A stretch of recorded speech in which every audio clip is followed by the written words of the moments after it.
Aaron, after the 18 months it's been for Australian cricket, how important was the win against the West Indies fighting back when you were in a tough spot? Yeah, I think it was really important, especially in the context of the competition. I think when you're in a tournament play, I think winning them close ones, especially early in the tournament, is really important to keep the momentum going. But as you know, the weather could play a part at some point in this tournament. So to be able to get 2 points where we didn't play our best cricket was really crucial. Aaron, after his match-winning effort against West Indies. Sorry, I just can't hear that. After his match-winning effort against West Indies, Colton Nile had apprehended that he could be dropped for the game for his 0 for 70. Did you speak to him, or will you be able to announce the 11 for us? We don't have an 11 just yet, but I think it's great. It's great that there's so much competition for spots in the team. To be able to have a look at a guy who's batted number 8 and got 92 and got us out of a great hole that we're in early in the game to get us to a match-winning total was really important. But I think what is really important is that the guys who aren't or haven't been in their first 2 playing 11s are still putting a lot of pressure on with the way that they're training and the way that they're going about it. So that's a real positive for us. It's a way that keeps everyone on their toes, that you have to keep performing game after game to keep guys out who have been in really good form when they had their chance, and also putting pressure on for the balance of the side, but also for them valuable spots. Finchy, next up, India, big game. Do you think it's a matchup between your Pacers and the Indian Pacers? Well, I think it's not just the pace bowling. Obviously, both sides have had a bit of success with their spinners in the past couple of months in particular. So what it comes down to is execution. I think on a pretty good oval surface, that's going to be another used wicket. So the second time in 3 games that we've played on a used surface, it's going to come down to who executes. It's as simple as that. I think both teams have got very good world-class fast bowlers. Whether India play the 2 plus the all-rounder or go with an extra quick bowler, we're not sure. So when you look at Bumrah, Bhuvi, Shami, Hardik, they're world-class bowlers. And then you go Stark, Cummins, Coulter-Nile, Berendorf, Richardson.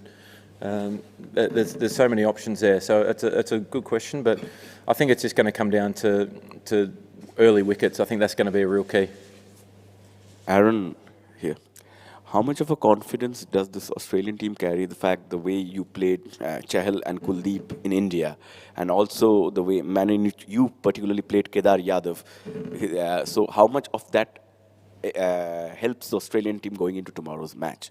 Yeah, I think winning them last 3 games is really important for us in India to get some self-belief that we can beat this Indian side in their home conditions. So for that, I think when you look back, it comes down to taking them key moments in games and making sure that no matter what situation of the game or the series or the tournament, whenever you're playing India, you have to believe that you can beat them because they're a world-class side. They've got some all-time great players, no doubt about that. So to be able to beat them in their home conditions 3 times in a row was really important for the confidence of the side, especially going into a game like this. No. Aaron, bit of a scary incident just then. Yep. How was Dave after that? Can you tell us sort of what happened and if it shook any of the players up? Yeah, Dave was obviously pretty shaken up. The young guy seems to be in pretty good spirits at the moment. He's obviously been taken off to hospital and will continue to be assessed just to make sure that everything's okay. But yeah, Dave was pretty shaken up, no doubt. It was a decent hit to the head. So yeah, hopefully that everything keeps going well for the youngster and he's back up and running shortly. It's tough to watch. Finch's a bit of a quirky one, I guess, but there's 3 times in I wouldn't expect anything different from you. 3 times in the tournament so far, balls hit the stumps, but the bails haven't fallen off, and we saw that with Chris Gale a few days ago. Yep. Are there any concerns that it could cost a team a win, and have you sort of had a look at? Oh, I think you take the good with the bad in that situation. I suppose with the light up stumps, the bails seem to be a lot heavier, so it does take a bit of a force. I mean, I've seen it a handful of times now in IPL and Big Bash and stuff where the ball rolls back onto the stumps where the bails traditionally, one of them will pop off. But yeah, I think it's just one of those things that you wear you wear that when you're on the right side of it. You wear it a bit easier than when you're not. Absolutely. Aaron, just on the incident with the net bowler, is there anything around net safety that could be improved in kind of grounds all around the world? Like, is this something you've been concerned about before?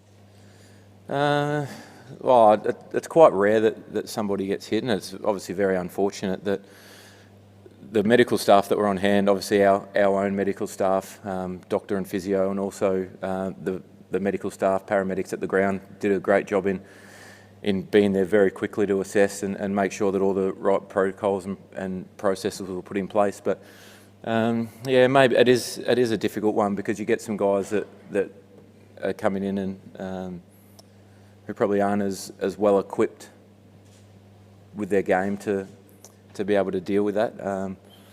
It's a tough one. I don't really I haven't thought about it a hell of a lot, to be honest. It's a tough one to answer. Scott? Well, I think Jimmy Anderson's even talked about maybe wearing helmets for the net bowlers. It probably wouldn't be a bad idea in a way. Yeah, that could be a decent idea. Again, it's a bit like everything. It's such a personal preference for net bowlers, and we're very lucky to have so many of them come in and want to bowl to us and help us prepare as best we can for the game. But I think it's going to be a personal preference, and like I said, it's lucky that there was so many good medical team on standby. Aaron, what was the talk with the top order, obviously following Thursday, and is there a look approaching things differently if you lose early wickets or anything like that? In reflection of last game? Yeah, in reflection after West. I think the chat was around that we thought we were really well prepared, but we probably just didn't stick to our game plans for long enough. I think guys individually had their own plans and own ways to play what we knew was coming. And sometimes it can be harder to play when you know it's coming. But at the end of the day, we just didn't commit to our plan for long enough. We saw Steve had a really clear plan. He got under the bouncer until he tried to play one in about 33rd over, I think, and hit it up in the air and nearly got caught. So then he just took that out of his game again and kept ducking under him. So that was a really good lesson to all our batters, that the best player in the world stuck to his game plan for a long time and was successful, and probably swallowed his pride a little bit in terms of having to put a shot away that you look to score heavily off in a one-day game. So that was a really good lesson for our batters to just keep sticking to it and have the courage to stick to your game plan for longer. Aaron, how big a difference Steve Smith and David Warner coming back made? Do you now feel you've got a team strong enough to win this competition? Oh, it's obviously when you've got world-class players coming back into your side, it's unfortunate for the guys who have missed out, and the guys that have played some really good one-day cricket in the past. But Steve's the best batter in the world, in my opinion, in over all three forms of the game. I think that when you have David, who's so destructive at the top of the order, his record shows it how destructive he is. So to have them to come back, yes, it's great for the side and our batting lineup, and for experience in World Cups, and great help for me as a leader as well, in terms of tactics and stuff out on the field. But I think we've always believed that we've got a side that can win the World Cup, even when we didn't, and we started this run of form, or run of wins, I guess, from the third game in India. We still believe that we had the side then that could do it, and we feel as though this has just boosted that. Sam? Aaron, slight change of pace. Your good mate Ronnie, amazing start to his coaching career. Do you think he's got what it takes to coach at international level? And can you talk through what his strengths are? Ronnie? Yeah, absolutely. I think he's definitely at some point in his career will coach an international team. The great strengths of his are the ability to communicate with play, like every player in a list. He thinks through every situation really well. Doesn't make emotional decisions on anything, which I think is a huge plus as a coach, to be able to take that time to reflect and see what's best for the group in every decision that you make. And his tactical side of his coaching is second to none. And I think that he's as well planned as a coach as I've ever seen. I've obviously known him a lot longer and dealt with him for a huge amount of time. So I'm a little bit biased in my opinions at times as well, because he is such a great coach when it comes to all facets of the game. Aaron, Rohit Sharma averages over 60 against Australia in one day, as Kohli over 50. I mean, they're obviously quality players, so they're going to score runs. But is there anything you note from that, or anything you can do differently to try and stop them in this game and in the tournament?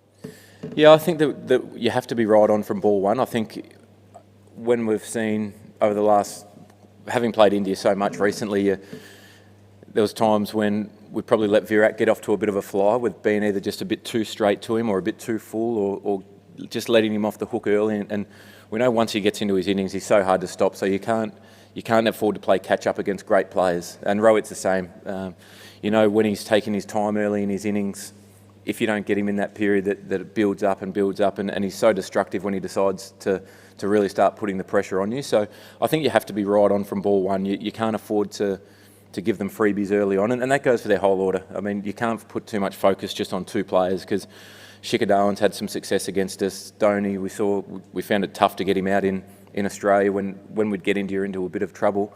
He would dig him out of a hole and bat right to the end and bat really deep. And even the first two ODIs in India, he was instrumental in getting them across the line in a couple of them. So you can't afford to weigh too much or put too much weight on one or the other in terms of your preparation and focus. So I think that's just their first 10, 15 balls. You have to be right on. You have to make them try and take a risk to get away to a flyer and put the odds in your favour. They've got a fast bowler called Jasprit Bumrah. Yep. I don't know, are you putting any sort of extra technical or mental preparation for facing him? Not any extra. You do your due diligence on every bowl, every game, and he's a world-class bowler. He's had a lot of success, especially over the last 18, 24 months. So I think all the guys are as well prepared mentally and technically as they can be. And it's not about, in tournament play like this, it's too quick to be tinkering with technique and things like that, in my opinion. Well, that's for me anyway. Some guys can do it really well and do it quickly. Steve Smith seems to change his technique every couple of balls at times, depending on what he's facing. So that's just not a huge strength of mine to be able to do that. So I think it'd be silly to try and go away from my game plan and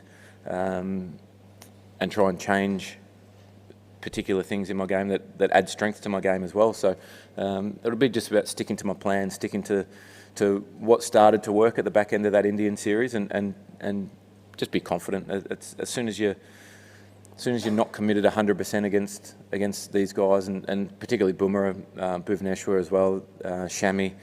I mean, they're all world-class bowlers. They're spinners. It's too hard if you're not 100% ready. Did you have a close look at the Chahal during the South African match? Yeah. And is there any kind of a plan, especially in the oval wicket? Yeah, he bowled very well against South Africa. Obviously, he got some wickets early in his spell, which is a leg spinner's dream. We all know that if you can deny leg spinners wickets early, they start to go searching. I've never met a leg spinner that doesn't. So it's about guys' individual plans, and it's different strengths and weaknesses for every player. So again, like I talked about with Bumrah and Bhuvi and these guys, you can't afford to worry about somebody else's plan. You have to commit 100% to what you're doing and be brave enough to stick to that regardless of what the outcome might be. Sometimes you wear the consequences of sticking to your game plan, but majority of the time it'll work for you. Last question. Aaron, obviously you've got a huge amount of respect for the Indian players you're up against tomorrow, but would it be fair to say that in tournament play this is a pretty good time for Australia to get India, given you're on a roll, you won a really good game the other day, and India have only played one game in a tournament so far?